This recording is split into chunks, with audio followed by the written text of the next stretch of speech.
Nag-retired na po, nag-retired na. Titinda na ng buko. Nakaipon na, kaya may puhunan na eh.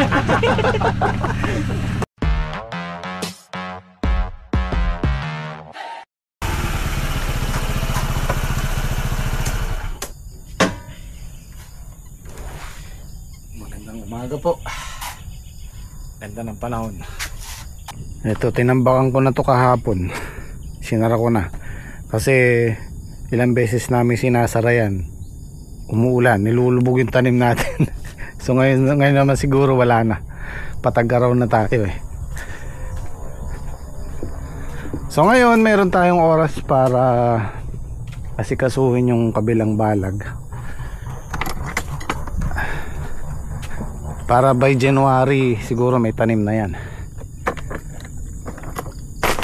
Diyan natin gagamitin yung in-order kong 1,000 bukawi dyan. Aalisin namin itong mga luma, tapos aararuhin natin para maisalang yung lupa.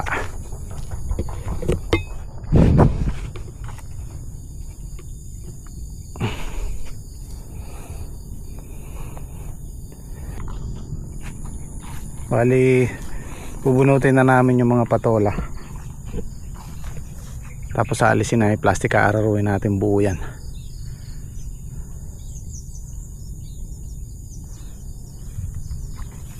Kung hindi siya matigas. Pero pwede siya, kung matigas siya, papatubigan muna namin. Ito po yung sinasabi kong sa darating na 2025 sulit tong arkila natin dito sa lupa. Dahil ngayon pa lang ito mapupuno ng sabay-sabay pagdating ng January. Maluwang din po yan, halos kasing laki din nun. Kung pagsasamahin tong dalawang balag na to, yung sa amin tsaka kay Saldi, halos kasing laki din yan. Yung unang taon namin dito, nakalahati lang ang tanim namin. Ngayon pa lang siya mapupuno talaga. Ayan, nakapaglinis sila kahapon.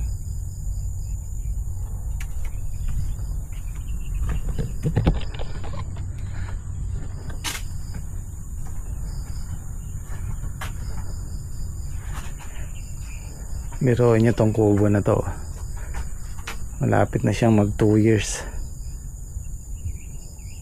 Maalala ko nung unang makuha namin itong lupa na to, tag-ulan, ano yun eh, July namin nakuha yan. Puro tubig yan, maputik, wala kaming masilungan, dito kami sumisilong. Tapos tinayo namin tong kubo. Ang hirap gumalaw kasi bumabaon yung paa mo. Yes, shoutout po sa mga nakapanood nung unang ginawa namin tong kubo na to.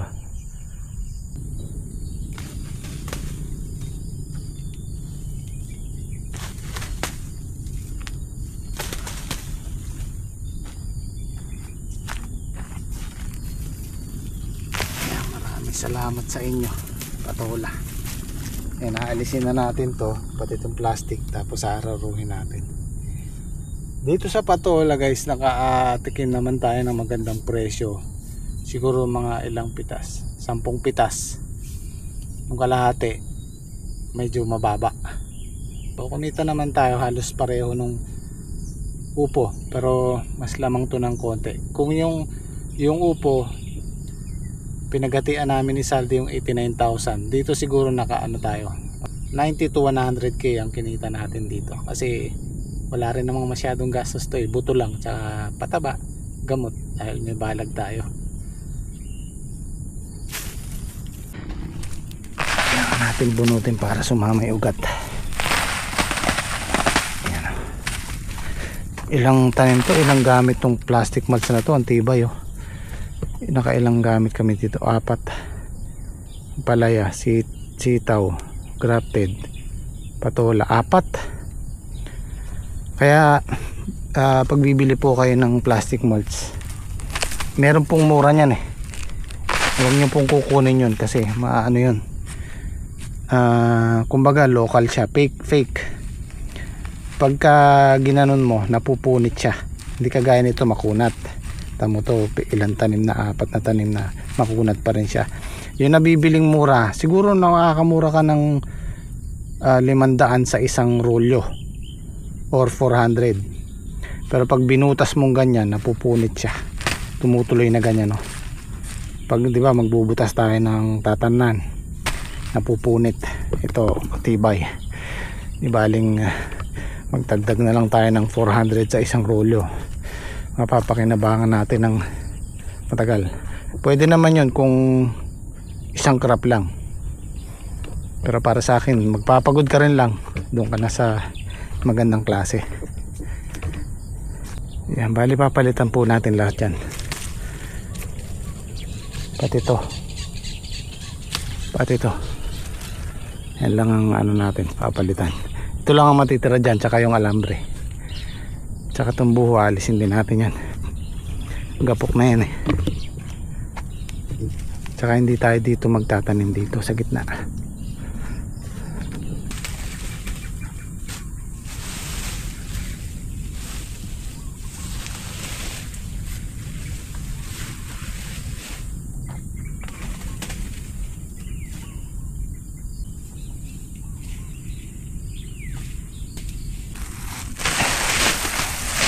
Ay lang, ingat din kasi baka may ahas sa loob. Kasi meron ako nakita kanina, dalawang palaka yung native. Pagkain sa mga ahas yan eh. Ano,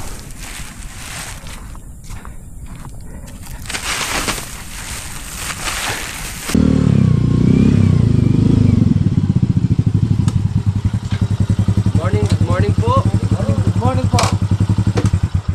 Today is Friday. Kapatid ng Sabado.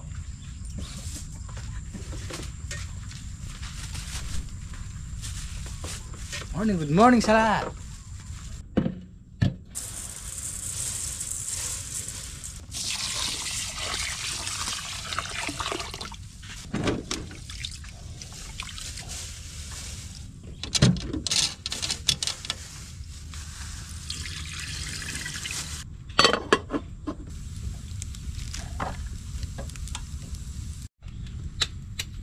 Ang masal po namin, itlog. Itlog, yabong pa.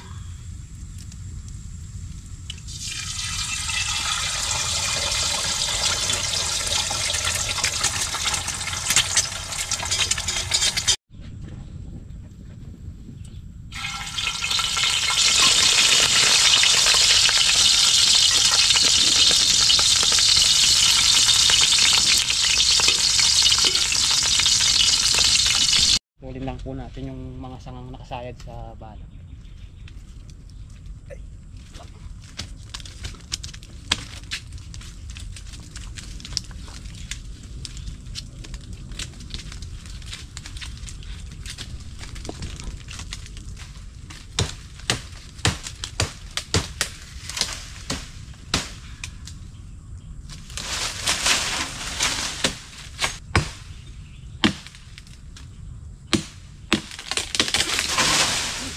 Pag-ian mga bata.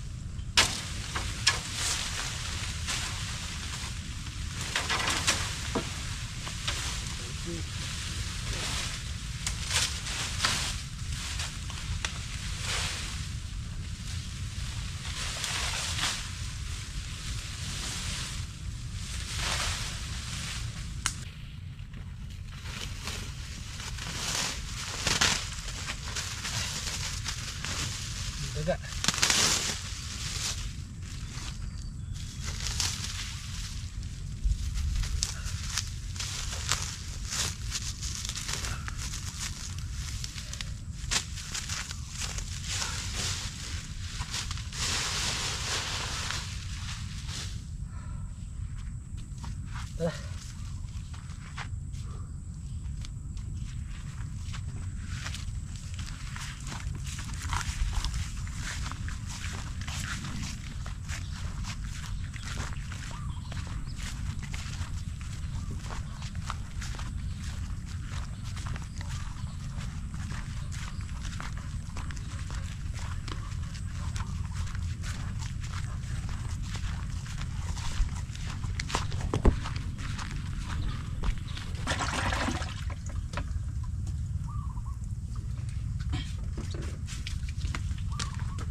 Ay.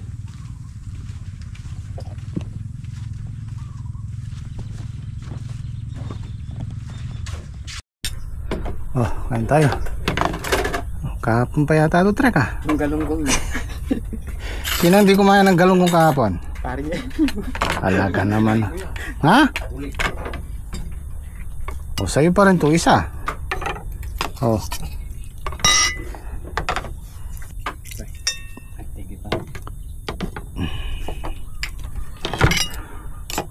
Samahan mo ng mainit na kape. Sarap pawisan. Yung maagang ganon, sarap sa pakiramdam.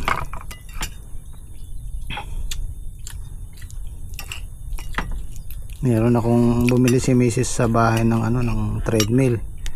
Sobrang busy. Pag uwi ko sa bahay, mag-edit pa ako. Wala nang oras. Dito na lang ako magpapapawis sa umaga.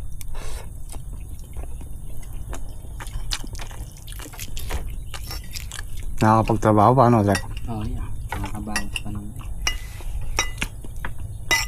Binabantayan ko kasi yung tumataas sa akin yung kolesterol.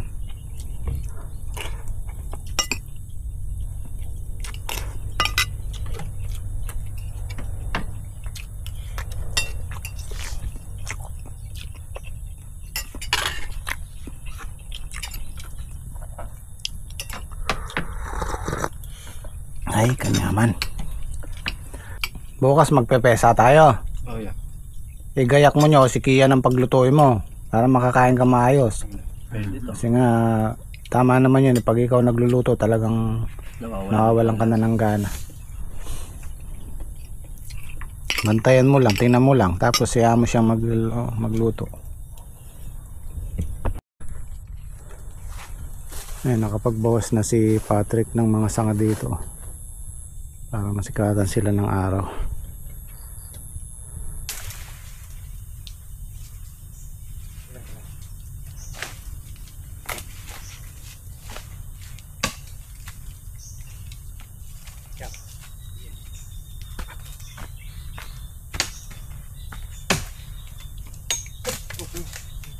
Dito na. Yabang yan.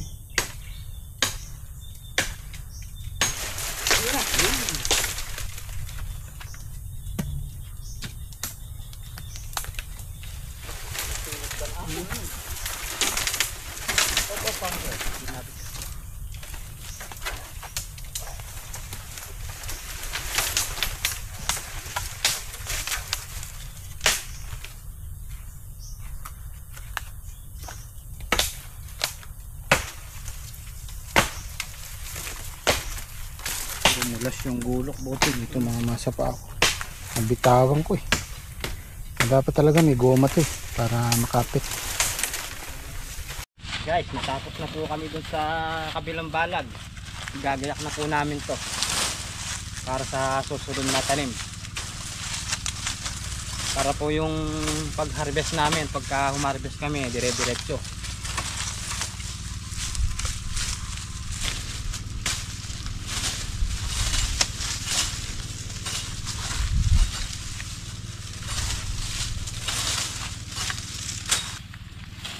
Pare, nadala mo yung saan pare?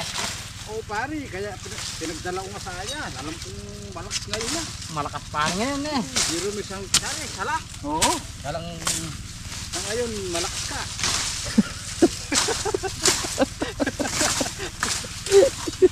bukas ba? Bukas, hala na. Sa Paskong darating, Santa Claus ko ay ako rin. Ano pa nito? May candy at tsokolate. Ano ba? May nangangarling bang ganyan? Hindi ko na alam. Nakakalimutan ko po.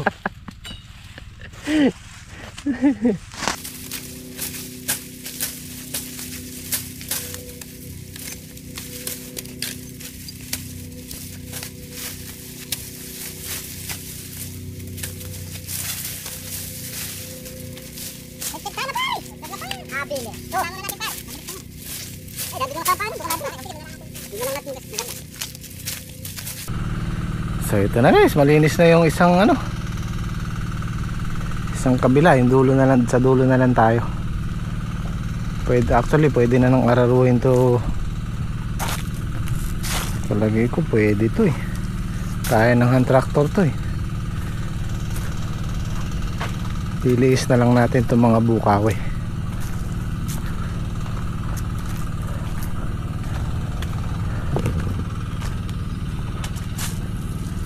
Ayan o, malambot na. Mas mahaba to kaysa dun sa ano, sa bagong ampalaya natin. Ano to eh, pang 4 na lahat at kalahati. Bali siyam, kasama yung kay Saldi. Yun, 8 lang yun eh, yung bago natin. Pero mas mainam patubigan muna namin hanggang bukas, tapos ararawin natin ng Monday o kay Tuesday para malambot, para malalim yung hukay. Ano tayo?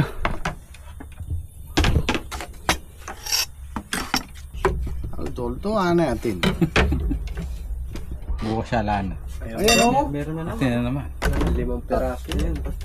3 yung nahihinog na. Ayan, pag nahihinog na lahat. Maliliit na lang yung mga pare.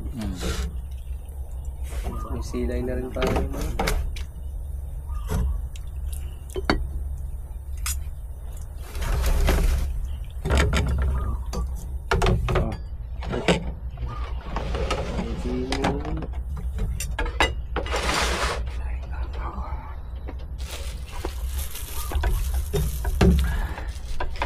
Ay po tayo. Kain.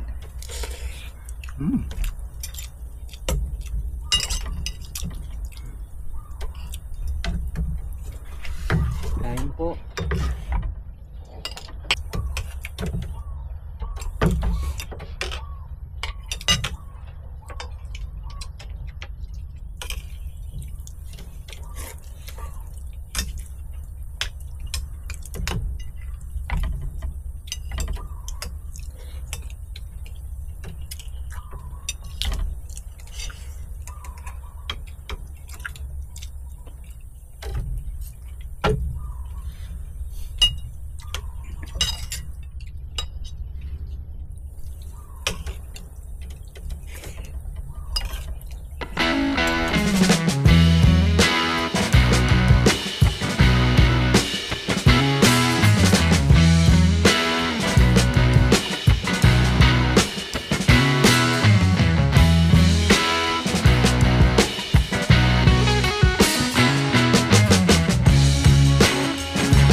O nga pala guys, ang mangyayari pala dito, dahil dito tayo sa gitna magtutudling, magbabawas tayo ng isang tudling. Ito wala na to.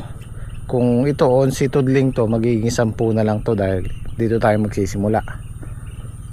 So magiging 10 na lang siya. Ito 10, magiging 9 na lang. So pasok pa rin yung 4 na lata rito. Tapos 4 na lata kay Saldi. Halos pareho lang. Pareho lang nun. Kaya lang kung nung unang tanim namin dito ang ampalaya 4 at kalahating ano to, lata. Bali siyam pati yung kay Saldi. Kaya lang yun nga, dahil dito tayo sa gitna, mamamatay na yung isang, mawawala na isang tudling, yung dulo. Yan na yung pinakapamakpak, panggilid. Ang luwang niyang tingnan, ang haba oh. Pag malinis oh.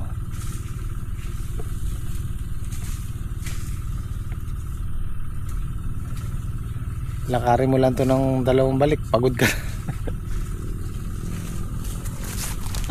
Po si Enyo, may bago ng trabaho. Boss! Buko, boss! 20-20 lang pare, 20-20. Eh! Wow po ko, 20-20. Mukhang masarap yung buko mo pare. Siyempre, Nag-retired na po, nag-retired na. Titinda na ng buko. Nakaipon na, kaya may puhunan na eh. Nakaipon na si paring Henyo. bumabalik kayo, bumabalik. Okay. Napakainit. Babalik. Sarap ng buko mo pare. Matamis siya. 3 kilong asukal yung nakahalo. Puro Babalik.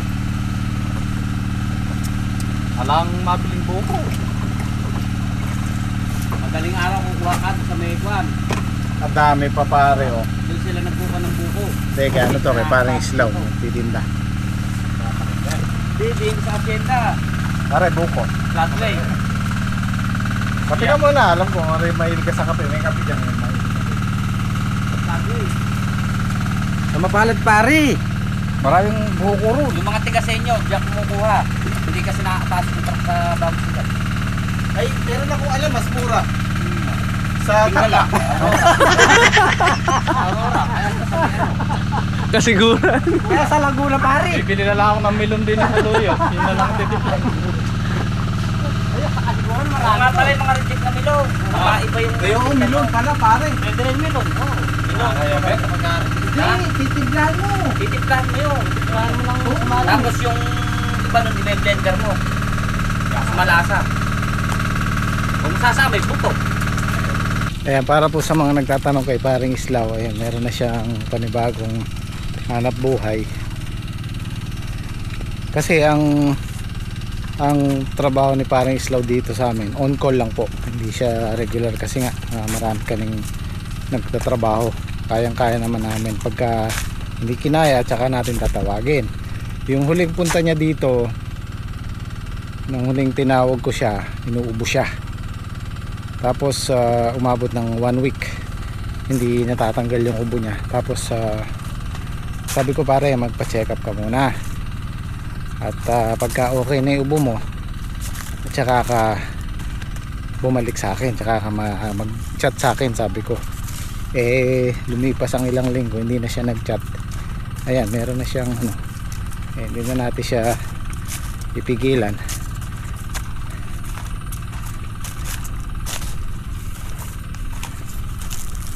Sa akin po kasi, kung tutuusin, kayang-kaya naman namin trabaho. Kaya lang pagka yung kagaya ni parang Islaw o kagaya nila Kuya Tirso, nila Edwin, kung kaya ko, bibigyan ko ng trabaho. Pero pagka hindi,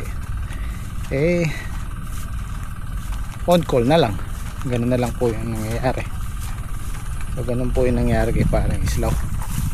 Ngayon, buti naman meron na siyang mais-ayos na hanap buhay. Tsaga lang siyang mag-ikot-ikot, pero malakas pang kumita yan.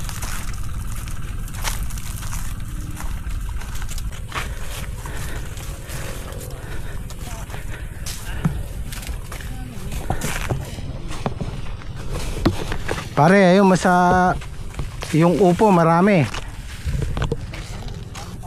Maraming upo dun, oh.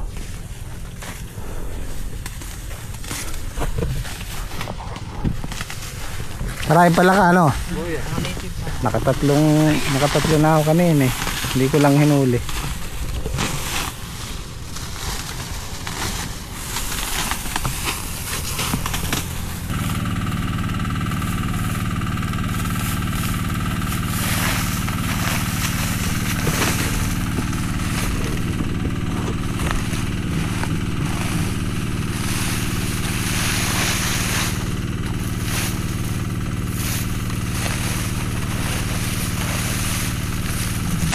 Araw lang pala pare na, linisin. Susunod po, papatubigan po muna namin tapos traktorin para may salang na po.